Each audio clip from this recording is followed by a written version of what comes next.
गंगापुर गांव में एक घर के आंगन में एक बकरी चमेली अपने घर में आराम से सो रही थी। उसके बच्चे भूख के मारे जाग गए और उन्होंने अपनी मां को जगाना शुरू कर दिया। वे बार बार उसे आवाजें देने लगे कि हमें भूख लगी है, मां उठो। चमेली को यह बिल्कुल अच्छा नहीं लगा कि उसे इतनी सुबह जगाया जा रहा है और उसकी नींद खराब की जा रही है। उसने उन्हें सोने देने की जिद की, लेकिन बच्चे जिद पर उतर आए क्योंकि उन्होंने पिछली रात भी कुछ नहीं खाया था। चमेली को अनचाहे ही उठना पड़ा। वह बड़बड़ाती हुई कहने लगी कि ये बच्चे उसे चैन से सोने भी नहीं देते। जब उसने बच्चों से पूछा कि कल लाया हुआ खाना कहां गया, तो बच्चों ने जवाब दिया कि वे खा चुके हैं। यह सुनकर चमेली को गुस्सा आया और कहने लगी कि तुम्हारे पेट तो जैसे कुएं हैं, जितना लाती हूं सब खा जाते हो। आखिरकार चमेली मजबूर होकर खेत में खाने की तलाश में निकल पड़ी। वह सोचती जा रही थी कि इन बच्चों ने तो नाक में दम कर रखा है, इन्हें क्या पता कि खाना लाने में कितनी मेहनत लगती है। चमेली एक कामचोर और सुस्त बकरी थी। उसे दिन भर सिर्फ सोना पसंद था। पिछली बार जैसे तैसे जंगल से खाना मिल गया था, लेकिन अब वहां के जानवर उसे कुछ देने को तैयार नहीं थे। वह सोचने लगी कि अब खाना कहां से लाए। इतने में उसे दूर एक बड़ा सा बाग नजर आया जिसमें बहुत सारे फलों के पेड़ थे। वह खुश हो गई और सोचने लगी कि चलो यहीं से कुछ फल ले लेती हूं। जैसे ही वह फल तोड़ने के लिए आगे बढ़ी, एक बैल ने उसे रोक लिया। बैल ने उसे बताया कि ये फल खैरात में नहीं मिलते और अगर फल चाहिए तो कीमत देनी पड़ेगी। चमेली के पास पैसे नहीं थे। उसने बैल से रहम की अपील की और अपनी हालत बताई। बैल को उस पर तरस आया और उसने शर्त रखी कि अगर चमेली रोज बाग में पानी दे और रखवाली करे तो वह उसे रोज खाना दे सकता है। मगर चमेली ने काम करने से इनकार कर दिया और वहां से चली गई। आगे जाकर उसके पैर चलते चलते दुखने लगे।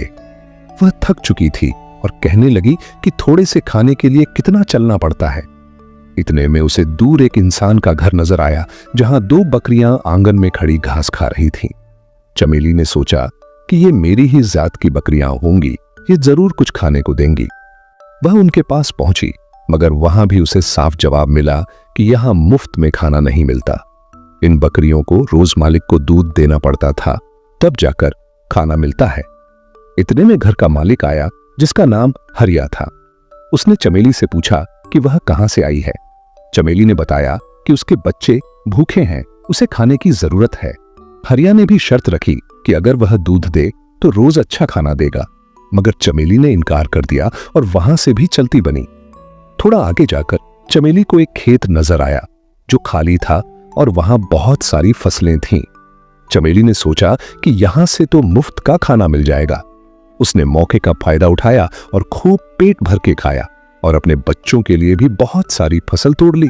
खाने के बाद वह एक पेड़ के नीचे सो गई। कुछ देर बाद खेत का मालिक चमन आया। उसने देखा कि उसकी फसल किसी ने तोड़ी है। वह गुस्से से चमेली को पेड़ से बांध देता है और इल्जाम लगाता है कि उसने चोरी की है। चमेली रहम की अपील करती है, मगर चमन का दिल नहीं पसीजता। वह घर के अंदर चला जाता है और चमेली 3 दिन तक भूखी प्यासी बंधी रहती है। उधर चमेली के बच्चे घर में बैठे अपनी मां का इंतजार कर रहे थे और सोचने लगे कि मां कहीं फिर सो तो नहीं गई। वे कहते हैं कि मां कितनी सुस्त और कामचोर है, शायद उसे हमारी परवाह नहीं, मगर हमें उसकी फिक्र है। चलो हम उसे ढूंढने निकलते हैं। उधर चमेली बहुत कमजोर हो चुकी थी। रात के वक्त एक चूहा उसके पास आता है जो उसे पहचान लेता है। चमेली उससे विनती करती है कि उसके बच्चों का हाल बुरा है, उसे आजाद कर दे।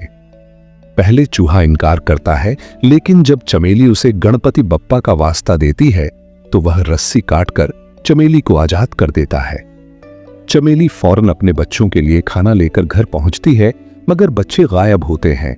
वह घबरा जाती है और उनकी तलाश में निकल पड़ती है।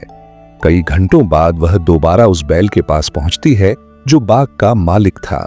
वह बैल बताता है कि बच्चे 2 दिन पहले उसके पास आए थे और अपनी मां के बारे में पूछ रहे थे, मगर जब बैल ने उन्हें बताया कि उनकी मां एक कामचोर बकरी है तो बच्चे शर्मिंदा होकर वहां से चले गए।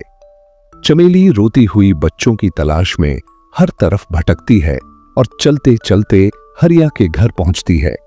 हरिया उसे पहचान लेता है और पूछता है कि वह फिर चोरी करने आई है। चमेली बताती है कि वह सिर्फ अपने बच्चों की तलाश में आई है। हरिया बताता है कि वे तीनों बच्चे उसके पास भूखे प्यासे आए थे और उसने उन्हें खाना खिलाकर रुखसत किया।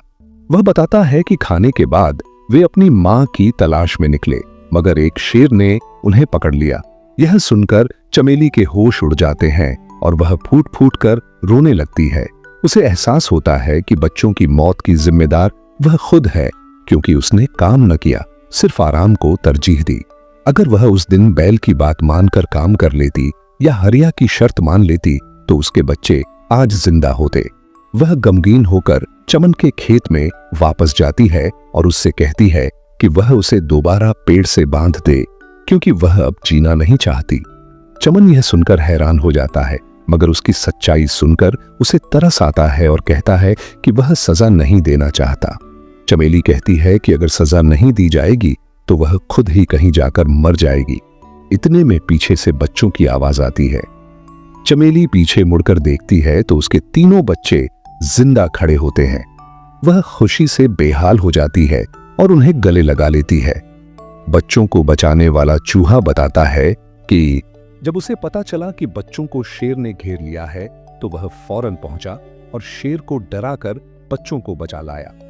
चमेली हरिया से कहती है कि वह अब हमेशा उसके खेत में मेहनत करके अपने बच्चों के साथ रहना चाहती है। हरिया कहता है कि अब उसे यकीन हो गया है कि मेहनत करने वाला कभी भूखा नहीं मरता।